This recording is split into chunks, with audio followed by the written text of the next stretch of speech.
जय माता दी, कैसे हैं आप लोग? ईश्वर कृपा से आप सब अच्छे होंगे। ईश्वर सब पे कृपा बनाए रखे, सबका कल्याण करें। आज हम बताने जा रहे हैं कि चैत्र नवरात्रि कब से प्रारंभ हो रही है, 8 अप्रैल या 9 अप्रैल से।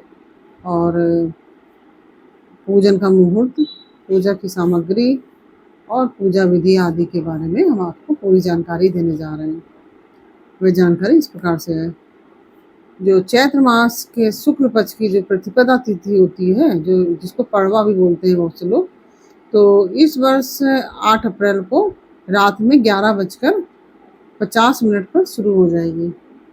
8 अप्रैल को रात में 11:50 पर प्रारंभ हो जाएगी, जो अगले दिन यानी कि 9 अप्रैल को 2024 को रात्रि में 8:30 पर खत्म हो जाएगी।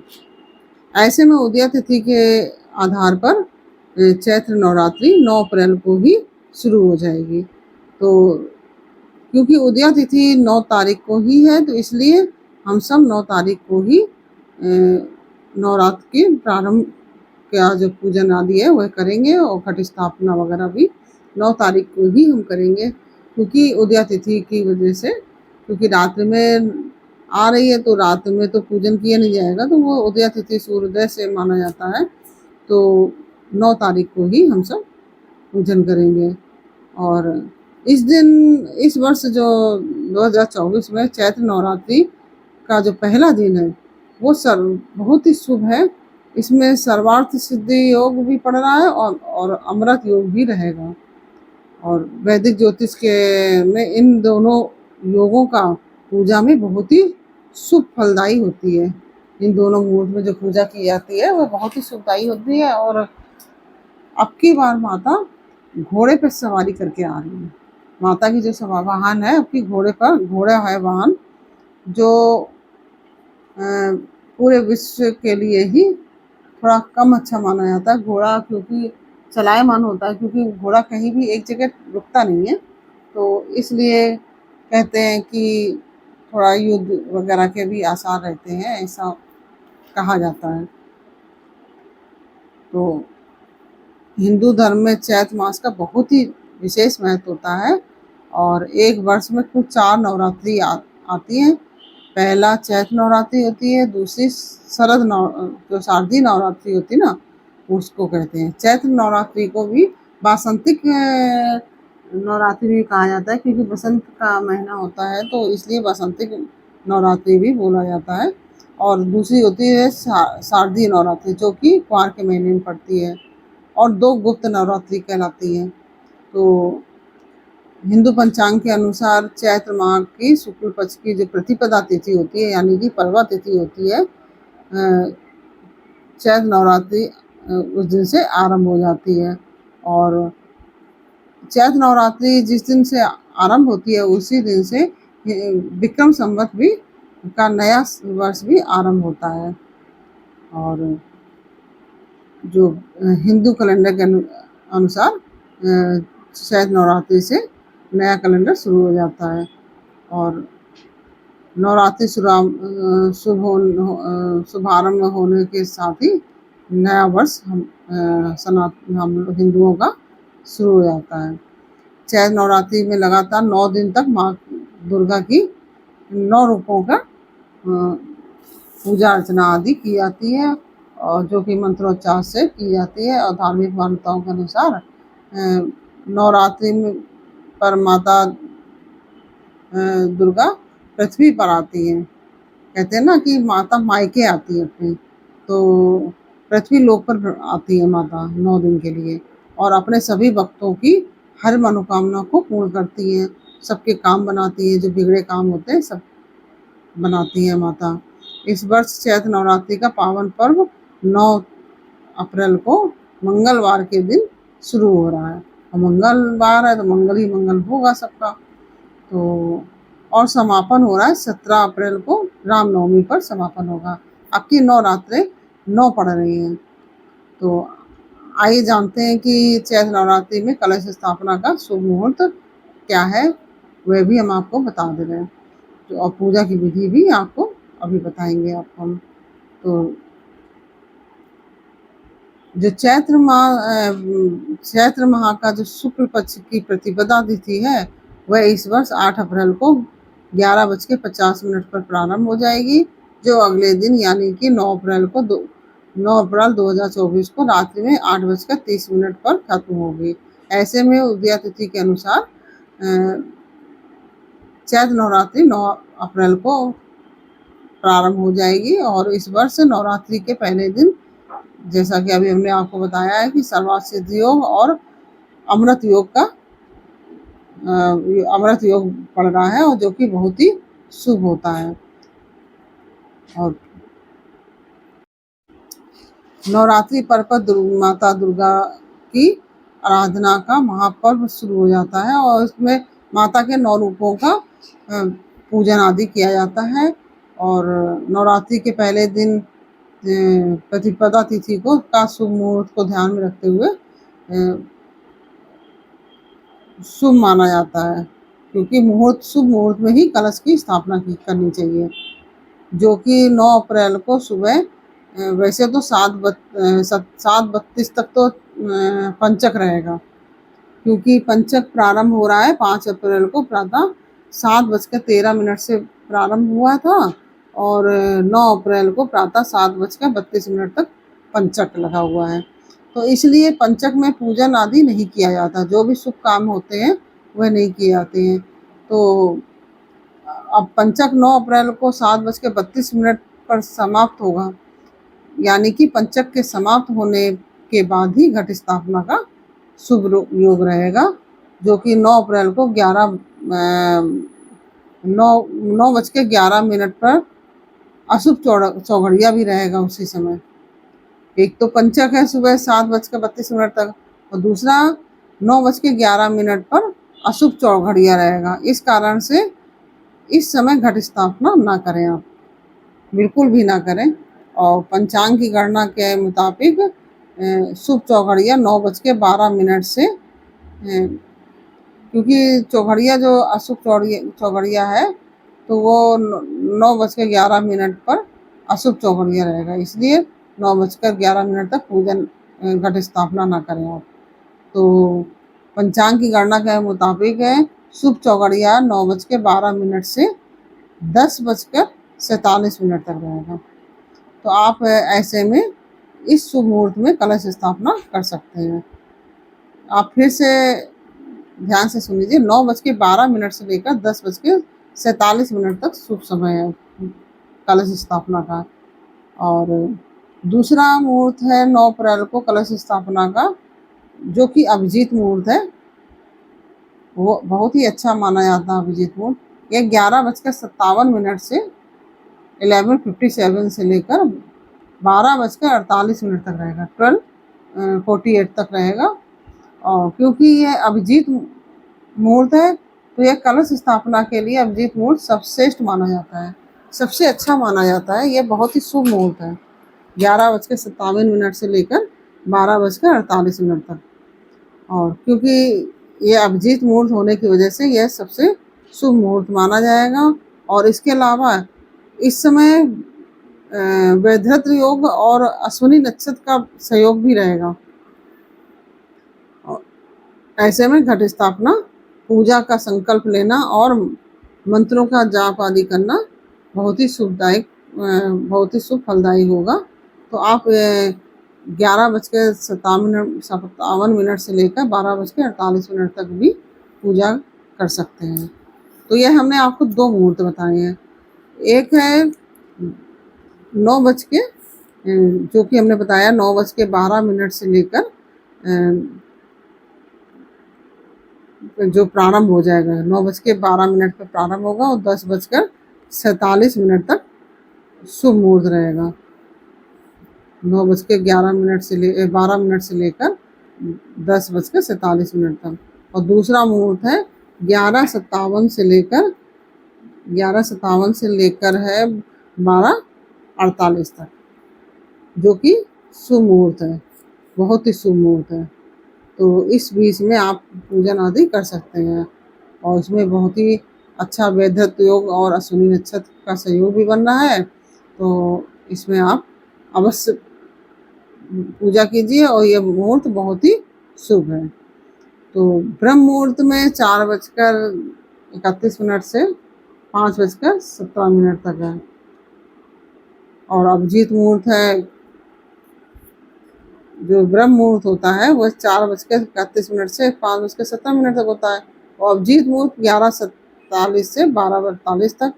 विजय मुहूर्त है 2:30 से लेकर 2:21 तक। और गोधूली मुहूर्त है जो कि शाम के समय है, वह 6:42 से लेकर 7:05 तक है। और जो अमृत काल है वह रात्रि में 10:38 से लेकर 12:04 तक रहेगा। और सर्वार्थ सिद्धि योग प्रारंभ हो रहा है प्रातः 7:32 से शाम को 7:32 से लेकर शाम को 5:06 तक। तो आप शाम को 5:06 तक किसी भी समय आप घट स्थापना या कुछ पूजन आदि कर सकते हैं। और अमृत सिद्ध योग भी 7:32 से लेकर 5:06 तक है। तो ये सब मुहूर्त बहुत ही अच्छे हैं और इनमें आप कलश स्थापना आदि अच्छे से कर सकते हैं। और यह बहुत ही शुभ मुहूर्त है। और निश्चिता काल है रात्रि में 12 बजे से लेकर 12:45 तक निश्चिता काल है। तो ये हमने आपको मुहूर्त बताए हैं। ये मुहूर्त आप अच्छे से नोट कर लीजिए, बहुत ही ध्यान से सुनिए।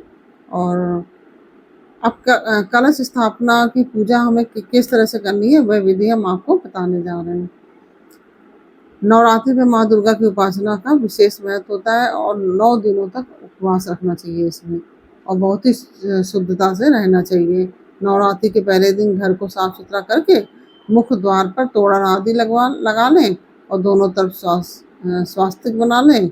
और जो कि सुख समृद्धि के लिए दरवाजे पर आम का पत्ते हो या अशोक के पत्ते हो, उनसे तोरण बना के लगा लें। इस दिन सुबह स्नान आदि करके माता दुर्गा की मूर्ति, या मूर्ति हो तो मूर्ति, नहीं तो आपके पास अगर तस्वीर है तो तस्वीर भी ले सकते हैं। और लकड़ी की एक चौकी ले लें, तो उसमें आप आसन माता का लगाएं। और माता का आसन वैसे लाल होता है, लाल रंग की माता को प्रिय है बहुत ही। तो माता की चौकी, जो लकड़ी की चौकी लेंगे, उसमें आसन पर स्वास्तिक का चिन्ह बनाकर स्थापित करना चाहिए। स्वास्तिक उसमें भी आसन में बना देना चाहिए। और माँ दुर्गा की मूर्ति बाईं तरफ और श्री गणेश जी की मूर्ति रखें। माँ दुर्गा की मूर्ति के बाईं तरफ गणेश जी की मूर्ति रखें। और उसके बाद माता के समक्ष जो है मिट्टी के बर्तन में जो जौ बोए जाते हैं, जो आप मिट्टी का बर्तन लाए होंगे जौ बोने के लिए, तो उनको रख लें।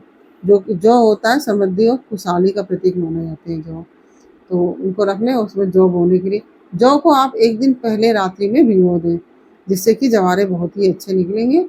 और माता की आराधना के समय यदि आपको कोई भी मंत्र नहीं आता है तो केवल दुर्गा सप्तशती में दिए हुए नवाण मंत्र, यानी कि ओम ऐं ह्रीं क्लीं चामुंडाय विच्चे मंत्र बोलकर ही पूजा कर सकते हैं। और गणेश के पूजन करेंगे, कलश रखेंगे। और आप जैसे देवी का श्रृंगार का सामान है, नारियल है, चुन्नी है, ये सब जरूर रखें पूजन में। और पूजा स्थल पर आप दक्षिण पूर्व की तरफ घी का दीपक जलाएं। दक्षिण पूर्व की दिशा में घी का दीपक जलाएं। और ओम दीपो ज्योति परब्रह्म दीपो ज्योतिर जनार्दना, इस तरह से कहकर, नहीं तो आप ऐसे भी जला दीजिए, कोई नहीं, भगवान सब माफ़ कर देते हैं। आपको कोई मंत्र वगैरह नहीं आता है तो कोई बात नहीं, अगर आपके यहाँ पुरोहित वगैरह आते हैं तो उनसे पूजन करा लीजिए। और इस तरह से आप करिए। और बतासे रखिए, माता की पूजन में बतासे अवश्य चढ़ाए जाते हैं। और देवी माँ की पूजा में शुद्ध देसी घी का ही अखंड ज्योति जलाएं। और वैसे तो आप चाहें तो तिल के तेल की भी जला सकते हैं और सरसों के तेल की भी जला सकते हैं, लेकिन शुद्ध देसी घी की अवश्य जलानी चाहिए। इन दोनों का आप वैसे भी जला सकते हैं, घी के साथ साथ उसकी भी जला सकते हैं, लेकिन शुद्ध देसी घी का अखंड दीपक आप जलाइए। तो इस तरह से आप जलाएंगे और सबसे पहले उसमें लौंग, इलायची, पान, सुपारी और एक जनेऊ आपको लेना है पूजन में। और माता की चुनरी हो गई। घट स्थापना में आप सुपारी, एक हल्दी की गांठ और एक सिक्का ले लीजिए। चांदी का हो या जो भी हो, आपके पास चांदी का हो तो बहुत ही अच्छा है, नहीं तो उसमें आप ज़रा सा लाल रोली लगाकर उसको घट में डाल दीजिए और पानी, जल जो है गंगा जल डाल के, गंगा जल हर पूजा में आप प्रयोग किया करिए। ज़्यादा नहीं है आपके पास गंगा जल तो आपके पास बोतल में होगा, उसमें पहले आप गंगा जल पात्र में डालिए, फिर जल डाल दीजिए तो पूरा ही जल गंगा जल बन जाएगा। तो इस तरह से आप ये चीज़ें डालेंगे और उसके ऊपर जो और फिर जल डालेंगे जब, और फिर पंच पल्लव जो होते हैं, जैसे आम है, आप चाहें तो 5 पत्ते एक ही चीज़ के ले सकते हैं, नहीं तो आप अगर एक नहीं मिल रहा तो आप अलग अलग भी ले सकते हैं। जैसे अशोक का है और आम का है, पीपल है, बरगद है, इन सब के भी पत्ते ले सकते हैं आप। पंचपल्लव इसका भी बना सकते हैं। तो पंचपल्लव ऐसे लेना चाहिए कि जैसे कि जो उसकी, जैसे आपने घट में लगाए हैं तो अंदर उस जल में छूता रहे वो। और उसके ऊपर आप एक सूखा नारियल जो होता है ना, जो आता है, जो उसमें टून का कपड़ा मिल जाए तो टून, नहीं तो आप कलावा लपेट कर भी उसको उसके ऊपर, सकोरे के ऊपर रख सकते हैं। और सकोरे में आप गेहूं के दाने वगैरह या चावल जो भी आप डालना चाहें वो डाल सकते हैं, उसके ऊपर आप रख सकते हैं। तो इस तरह से ये आपकी घट स्थापना का हो गया। और जो सबसे पहले आप गणेश जी का पूजन करेंगे, फिर गौरी मैया का पूजन करेंगे। सबसे पहले गणेश गौरजा का ही पूजन किया जाता है। और जो दीपक जो अखंड ज्योत जलाएंगे उसका पूजन करेंगे। तो ज्योत की भी पूजा की जाती है क्योंकि वो ज्वाला माता होती है। और ज्योत की पूजा, अग्नि की पूजा अपने सनातन धर्म में हमारे विशेष महत्व माना जाता है। और जो फिर माता को आप हनुमान जी को भी आप माता के समक्ष विराजित कीजिए और भगवान शिव को भी विराजित कीजिए, क्योंकि हनुमान जी और शिव जी को भी विराजित किया जाता है माता की स्थापना में। अब आप क्या किया जाता है कि नहीं किया जाता है ये मुझे नहीं मालूम, मैं तो करती हूँ। क्योंकि आप देखिए, आप वैष्णो माता में जब भैरव से बचने के लिए माता भाग गई थी तो दौड़ी, मतलब अब जब आगे सबसे पहले हनुमान जी, वहाँ एक बंदर आया था, उसने ही जो गर्भजून है वहाँ पे माता की रक्षा की थी। तो इसलिए हनुमान जी की भी पूजा की जाती है। तो शंकर भगवान तो माता के पति हैं, तो जब पत्नी की पूजा होगी तो पति की अवश्य होनी चाहिए, तो माता के पति को भी विराजित करना चाहिए। इस तरह से आप सब पूजन करने के पश्चात माता का पूजन करें, माता को चुनरी ओढ़ाएं और माता को पान, सुपारी, लौंग अवश्य चढ़ाएं। लौंग का जोड़ा चढ़ाया जाता है, फूल वाली लौंग चढ़ाई जाती है, बिना फूल वाली लौंग नहीं चढ़ाई जाती है। पान में आप लौंग रख लीजिए 2, एक इलायची रख लीजिए, एक सुपारी, ऐसे करके आप माता को समर्पित कीजिए। और नवग्रहों की पूजा तो करना आप भूलें ही नहीं। नवग्रह की भी पूजा की जाती है। माता की जब स्थापित किया जाता है तो नवग्रह को भी स्थापित किया जाता है माता के समक्ष। तो नवग्रह की भी पूजा करनी चाहिए। जैसे आपने गणेश, गौरजा, इन सब की पूजा की, उसके बाद आप नवग्रह की पूजा करेंगे, फिर भगवान की पूजा करेंगे, शंकर जी की, हनुमान जी की, फिर इसके बाद आप माता का पूजन करेंगे। और माता को जो फल फूल आदि जो भी आप माला वगैरह लाए हैं सब चढ़ाएंगे। और चुन्नी अवश्य चढ़ाइए, और जो पानी वाला नारियल होता है जटा वाला, उसको ज़रूर अर्पित कीजिए आप। और श्रृंगार का सामान अवश्य चढ़ाइए। तो इस तरह से आप अगर पूजा करेंगे तो बहुत ही माता प्रसन्न होंगी। और यह भी हम आपको बता दें किस दिन कौन सी माता का पूजन किया जाता है। जैसे कि पहला दिन जो होता है नवरात्रि का प्रतिपदा, उसमें माता शैलपुत्री की पूजा की जाती है, घट स्थापना की जाती है। और जो दूसरा दिन होता है जो कि 10 अप्रैल को पड़ेगा, तो उस दिन आप ब्रह्मचारिणी माता की पूजा की जाती है। और 11 अप्रैल को तीसरे दिन माँ चंद्रघंटा की पूजा की जाएगी और 12 अप्रैल को माँ कुष्मांडा की पूजा की जाएगी, जो कि चतुर्थी तिथि के दिन माँ कुष्मांडा की पूजा की जाएगी। और 13 अप्रैल को पंचमी के दिन माँ स्कंद माता की पूजा की जाएगी। और 14 अप्रैल को षष्ठी के उस दिन छठ तिथि है, यानी कि तो उसमें माँ कात्यायनी की पूजा की जाएगी। और 15 अप्रैल को जब उस दिन सप्तमी है, उस दिन माँ कालरात्रि की पूजा की जाएगी। और 16 अप्रैल को अष्टमी है, 16 अप्रैल को महाअष्टमी है। उस दिन महागौरी की पूजा की जाएगी, जो दुर्गा है, महागौरी दुर्गा की पूजा की जाएगी। और 17 अप्रैल को नवमी वाले दिन माँ सिद्धिदात्री की पूजा की जाएगी। उस दिन रामनवमी की भी पूजन होगा, भगवान राम का भी पूजन होगा, क्योंकि भगवान राम उस दिन प्रकट हुए थे। तो 18 अप्रैल को दशमी तिथि है, उस दिन माँ नवरात्रि व्रत का पारण किया जाएगा। तो आपकी नवरात्रि 9 पड़ रही है, इसलिए 9 दिन की मानी जाएंगी, 9 दिन व्रत रखा जाएगा। अब मान लीजिए किसी की अष्टमी तिथि पूजी जाती है, तो अष्टमी तिथि को पूरा पूजन करके रामनवमी की पूजा करके आप सब उसके बाद आप व्रत का पालन कर सकते हैं। वैसे दशमी वाले दिन ही व्रत का पालन किया जाएगा। अगर आपके नवमी पूजी जाती है, तो नवमी को माता दुर्गा का पूजन करके माँ का, तो इसके बाद आप पारण कर सकते हैं व्रत का। और इस दिन हम क्या करें क्या ना करें, ये भी हम आपको बताने जा रहे हैं।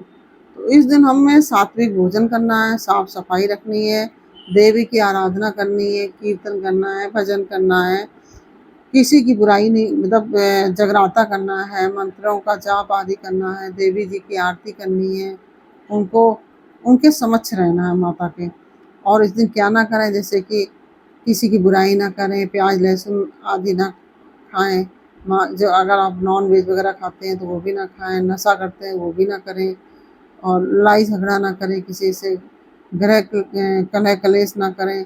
और अभी पहले भी हम आपको बता चुके हैं कि कभी भी कोई भी पूजन आप करें तो उसमें काले कपड़े नहीं पहनना चाहिए, और काले नीले हरे इस तरह के वस्त्र नहीं पहनना चाहिए।